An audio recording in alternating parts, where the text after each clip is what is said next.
घोसी उपचुनाव में योगी सरकार के सभी प्रमुख चेहरे लगातार चुनाव प्रचार कर रहे हैं। इस वक्त कृषि मंत्री सूर्य प्रताप शाही घोसी पहुंचे हुए हैं। शाही जी, किस तरह के चुनाव देख रहे हैं? टक्कर कितनी कड़ी है? देखिए, भारतीय जनता पार्टी की टक्कर से बहुत आगे निकल चुकी है और भारी मतों से वो यहाँ कमल खिलने वाला है। और हम सभी लोग यहाँ के ग्रामवासियों से, मतदाताओं से संपर्क भी कर रहे हैं। भारतीय जनता पार्टी के कार्यकर्ता गांव-गांव में लगे हुए हैं और इस नाते भारतीय जनता पार्टी का चुनाव ये बहुत बेहतर जाएगा। लेकिन इस बार मुश्किल इसलिए भी खड़ी होने की बात की जा रही है क्योंकि कांग्रेस पार्टी ने समर्थन दिया है समाजवादी पार्टी को। इसके अलावा बसपा ने कोई प्रत्याशी नहीं उतारा है, तो ये माना जा रहा है कि ये सारे के सारे लोग उस तरफ जाकर के मतदान करेंगे जो समाजवादी पार्टी का प्रत्याशी होगा। देखिए, बसपा को जिस तरीके से समाजवादी पार्टी ने और अखिलेश यादव जी ने झटका दिया कि 2022 के अलायंस में उन्होंने उनके साथ अलायंस किया और अलायंस करके उनके प्रत्याशियों को हरवा दिया, खुद उनके वोटों को ले लिए। ये बसपा का मतदाता जान गया है कि समाजवादी पार्टी उनकी जानी दुश्मन है और वो उसको यदि हम वोट देते हैं तो वो कभी भी हमको सर्वाइव नहीं होने देंगे। मायावती जी के साथ 1993 में जो घटना उन्होंने करी थी और उसको जानलेवा हमला किया था समाजवादी पार्टी के लोगों ने, इसको बसपा का मतदाता नहीं भूल पाया है। उस समय मायावती जी ने कहा था कि इनको हम क्षमा कर देते हैं, लेकिन उन्होंने उसके बावजूद भी उनके साथ विश्वासघात किया। इस नाते बसपा का मतदाता किसी भी सूरत में मैं उम्मीद करता हूं कि वो समाजवादी पार्टी के साइकिल पर नहीं जाएगा। उसके पास एक यही विकल्प है कि वो भारतीय जनता पार्टी को वोट दे। भारतीय जनता पार्टी की प्रधानमंत्री नरेंद्र मोदी जी की सरकार ने, योगी आदित्यनाथ जी की सरकार ने जितना काम दलित, गरीब, पिछड़ों के लिए किया है, उनके आवास बनाए जाने से लेकर के शौचालय बनाए जाने तक, उनके घरों तक बिजली पहुंचाने तक, उन्हें उज्ज्वला गैस के अंतर्गत चूल्हा पहुंचाने तक, उनको विभिन्न कार्यक्रमों से जोड़े जाने तक, आज पीएम किसान सम्मान निधि का पैसा उन तक भेजा जा रहा है, आज क्या पहले से दिया जा रहा है। इसी तरीके से वृद्धजनों का, विधवा जनों का, जो निराश्रित महिलाएं हैं, उन सारे का योजनाओं का सर्वाधिक लाभ समाज के अंतिम पावदान पर खड़े हुए व्यक्ति के लोगों को मिला है और इस नाते वो भारतीय जनता पार्टी के कमल के फूल को ही वोट डालेंगे। आपने कहा कि सभी जातियों का, सभी वर्गों का, चाहे वो अगड़े हों, पिछड़े हों, दलित हों, आदिवासी हों, उनका सबका विकास किया गया है। लेकिन समाजवादी पार्टी के नेता पिछड़ों को जोड़ने के लिए कुछ बयानबाजी कर रहे हैं। आपने सुना स्वामी प्रसाद मौर्य ने किस तरह से हिंदू धर्म को लेकर के और मठों को लेकर के, मंदिरों को लेकर के, रामचरितमानस को लेकर के इस तरह बयानबाजी की है और ये दावा किया जा रहा है कि जो पिछड़ी जात के और दलित वोटर हैं वो उनके इस बयान से, उनकी सोच से प्रभावित होकर के समाजवादी पार्टी के साथ आ सकते हैं। वो मुझे लगता है कि कुछ मानसिक रूप से जो है वो विक्षिप्त हो गए हैं और इस नाते वो इस तरीके के बयान समय समय पर देते रहते हैं। उन्हें इस बात को कैसे भूल जाते हैं कि जितने भी हमारे अनुसूचित समुदाय के लोग हैं उनमें से अधिकांश के नाम के पीछे राम जुटा हुआ है। तो वो तो स्वयं जो है वो राम के माध्यम से वो एक तरीके से यदि आस्था उनकी रही तो इन्हीं कारणों से उनके नाम के आगे से राम जुटा रहा है।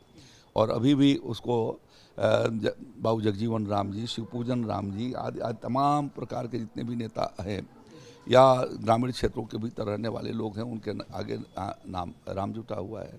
तो उनकी आस्था तो रही होगी हिंदू धर्म के प्रति, सनातन सभ्यता के प्रति, इसके नाते उनके नाम में जुटा हुआ है। ये उसको चोट पहुंचाने का काम कर रहे हैं और इसको हिंदू समाज भी इसको बहुत गंभीरता से ले रहा है। वो ये सोचते हैं कि इसको पहुंचाने से हम इसको जो अभी तक जो आस्था है उसको चोट पहुंचा देंगे, तो ऐसा नहीं है।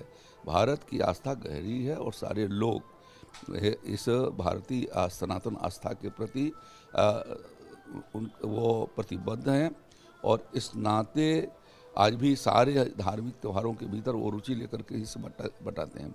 कल रक्षाबंधन आने वाला है, सब उसके साथ मनाएंगे। ये हमारी परंपरा है, ये हमारी शाश्वत व्यवस्था है। उसको उनके कहने से ये चीज़ें नहीं दूर हो सकती हैं।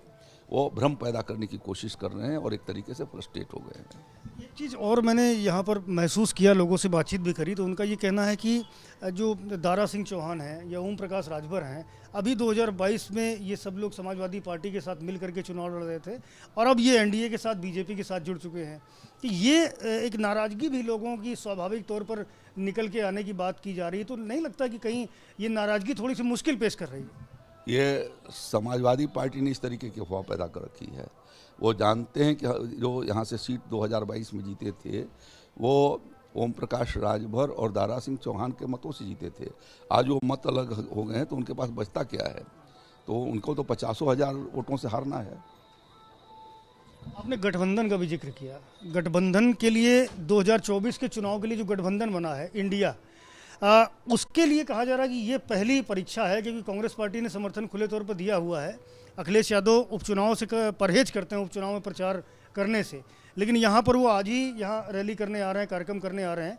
तो ये माना सकता है कि क्या 2024 के पहले का घोसी उपचुनाव सेमीफाइनल है? देखिए, हर चुनाव होता है। बीजेपी चुनाव जीतने के लिए लड़ती है, बीजेपी चुनाव जीतेगी। ये जो I.D.I.A. है, ये जब चुनाव होता है तो ये इकट्ठा होते हैं और जब चुनाव खत्म हो जाता है तो डिवाइडेड हो जाते हैं। अभी 2022 के चुनाव थे तो ये जितने थे, कांग्रेस भी उससे अलग हो गई, बहुजन समाज पार्टी भी अलग हो गई, भारतीय जो निषाद पार्टी है वो भी, भारतीय निषाद पार्टी तो हम लोगों के साथ ही, सुहेल देव पार्टी उससे अलग हो गई। तो ये सारे लोग अलग अलग हो गए। फिर चुनाव आया तो उन्होंने एक कोशिश किया है फ्रंट बनाने का। न उनके पास नीति है, न कार्यक्रम है, न नेता है, और इस नाते वो बीजेपी को रोकने के लिए एक कोशिश करते हैं कि भाजपा न आने पाए। जनता का समर्थन भारतीय जनता पार्टी के साथ है। भारतीय जनता पार्टी की केंद्र की सरकार ने और राज्य की सरकार ने जितना काम गरीबों के लिए किया हुआ है, आज पिछले 3.5 वर्षों से 80 करोड़ लोगों को मुफ्त राशन पहुंच रही है। तो मुफ्त राशन जो उनको मिल रहा है उसमें सर्वाधिक लाभ अति पिछड़े, गरीब और अनुसूचित वर्ग के लोगों को प्राप्त हो रहा है। तो हमारी उन तक पैठ है, और इसलिए और सभी हमारी योजनाएं जितनी भी हैं, जैसा मैंने आपको बताया कि आज उनके मजरों तक बिजली नहीं थी, वहाँ पर बिजली पहुँच गई। जिनके घरों पर बिजली नहीं थी वहाँ पर बिजली पहुँच गई। जहाँ 4-5 खंभे लगा करके जाने थे और समाजवादी पार्टी ने अनुसूचित वर्ग के घर को रोशन नहीं होने दिया, उनको रोशन करने का काम जो है मोदी जी और योगी जी की सरकार ने किया। आज उनके घरों तक बेहतर पानी पीने का मिल सके, इसलिए उनके घरों तक हर घर नल योजना के माध्यम से पीने का पानी पहुंचा रहे हैं। तो उनको भोजन की व्यवस्था, उनको पानी पीने की व्यवस्था, आयुष्मान भारत के माध्यम से उनके दवाई की व्यवस्था, उनको बिजली के माध्यम से रोशनी की व्यवस्था, और अब तो 200 के आबादी तक के मजरों को सड़कों से भी जोड़ने की व्यवस्था। तो उनके यहाँ यदि कोई खुशहाली आई है और बेहतर जीवन जीने में वो सक्षम हो पाए हैं, तो उसमें भारतीय जनता पार्टी का